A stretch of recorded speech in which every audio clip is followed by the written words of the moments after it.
A few minutes ago, we talked a bit about how to activate a very severely arm with the closed kinetic chain paradigm.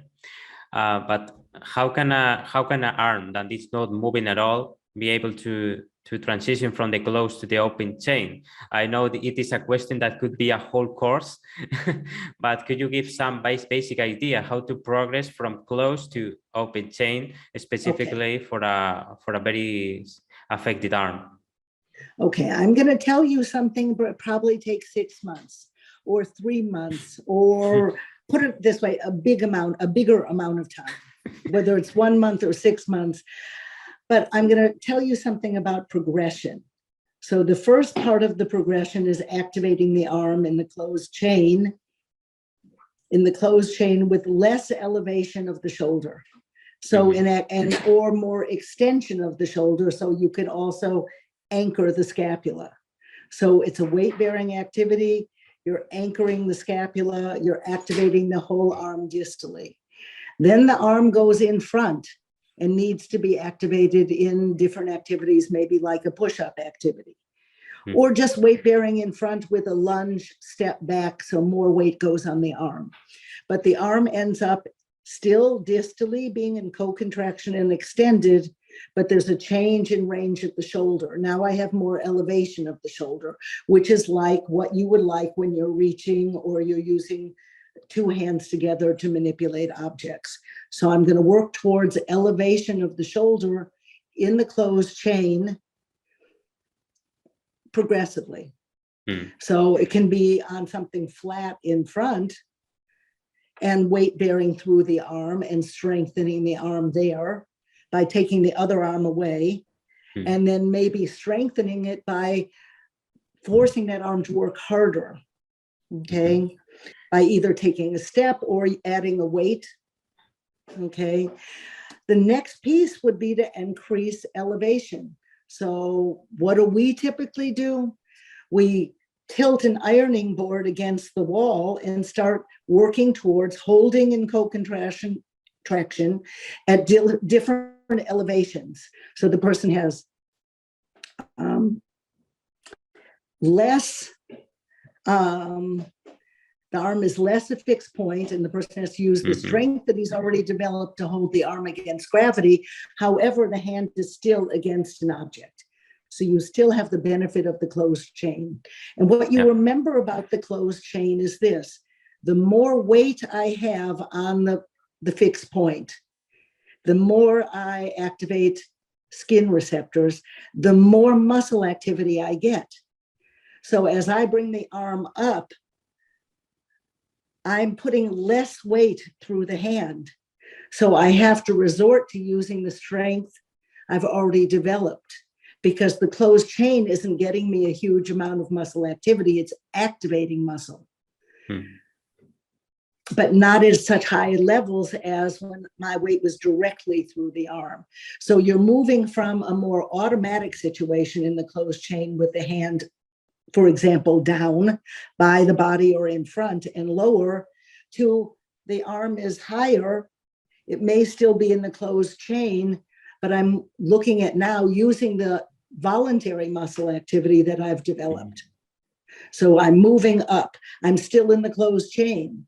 Yeah. And then I have to add changes in range where I hold. And then I have to start putting the hand, for example, on a mobile, potentially mobile object that I have to control and disallow from moving. And then I would have to start moving that object in my hand out of weight bearing, out of the closed chain. So it's a progression where I appreciate how much strength I need first to activate the arm and hold it against gravity. And then as I bring it up, where I have more and more elevation, I have to produce more force to hold the weight of the arm over time. There is a beautiful key point between the reflex activation of the upper limb with the weight bearing to the voluntary activation of the patient. There is a very beautiful point, right? What do you think? Yeah, it is the point.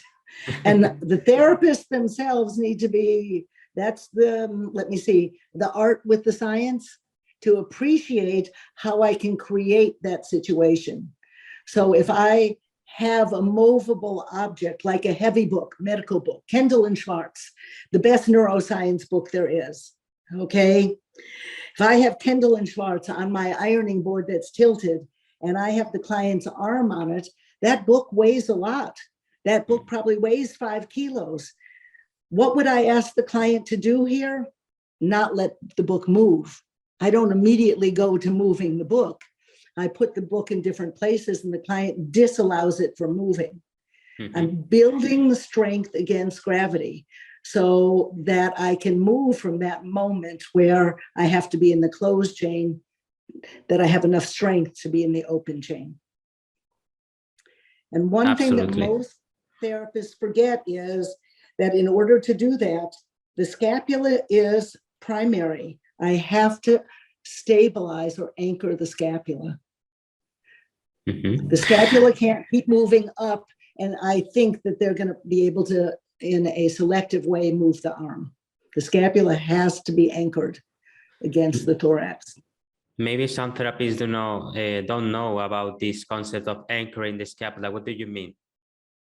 When I say anchoring the scapula, I mean that on an extended trunk, I have muscle activity that approximates the scapula against the thorax and holds it in depression and adduction, the neutral alignment of the scapula, which puts the glenoid fossa in an advantageous alignment up and forward at 45 degrees so that the humerus can make adjustments and move in that fossa, okay? And that the glenoid labrum is in an advantageous place for assisting to stabilize the glenoid, the head of the humerus in the glenoid fossa. If that doesn't happen and the scapula is moving everywhere and the glenoid fossa is pointing down, then I don't have a stable base on which to move the arm. And this is a very important piece because it's the difference between being a quadruped and being a human against gravity on 2 feet. And it was when I was a quadruped and I had the serratus anterior to hold as one muscle, the thorax against the scapula, and the hands in weight bearing, it was a different situation. Now I'm standing up, and now the scapula has to be held against the thorax, not the thorax against the scapula. And I only have muscles and muscle activity to stabilize the scapula and then organize the angle and position of the glenoid fossa for selective movement of the humerus. Okay, always the stability mobility binomial. Yeah. Exactly.